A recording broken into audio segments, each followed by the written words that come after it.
একজন মনোবিজ্ঞানী stage management পড়ানোর সময় রুমের চারপাশে হাঁটতে হাঁটতে একসময় শ্রোতাদের সামনে এক গ্লাস পানি উপরে উঠিয়ে তুলে ধরলেন।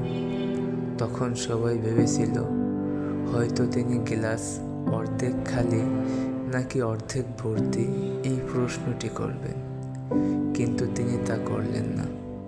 তিনি হাসি মুখে প্রশ্ন করলেন, এই এক গ্লাস পানি ওজন কত ভারী হতে পারে এটা? উত্তর আসলো 250 মিলিলিটার অথবা 300 মিলিলিটারের ভেতর।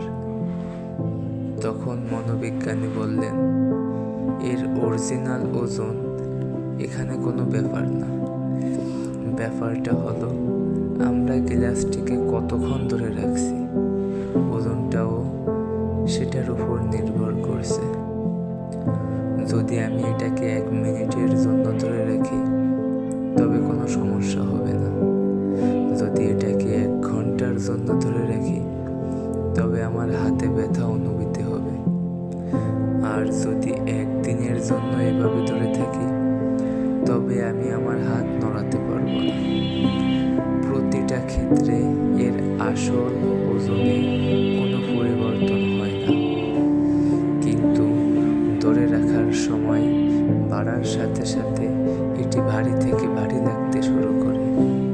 তিনি আরো গভীরে গিয়ে বললেন, আমাদের জীবনের চাপ এবং উদ্বেগগুলো এই গ্লাসের পানির মতো, যা নিয়ে কিছুক্ষণ ভাবলে তেমন কিছুই হবে না, কিন্তু এই চাপ আর উদ্বেগ যদি আমরা সারাদিনের জন্য ধরে রাখি বা মনে রাখি তবে তা আমাদের জন্য কোনো কিছু করার সামর্থ্যটা কেড়ে নিতে পারে।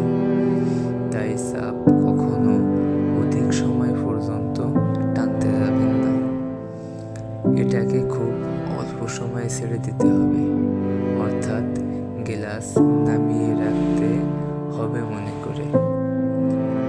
আজকের গল্পটি থেকে আমরা কি শিখলাম? আপনি কোনো একটা বিষয় নিয়ে অধিক সময় নেতিবাচক ভাবলেন, হতাশ হবেন। জীবনের চাপ এবং উদ্বেগগুলি বেশি সময় ধরে রাখা ঠিক হবে।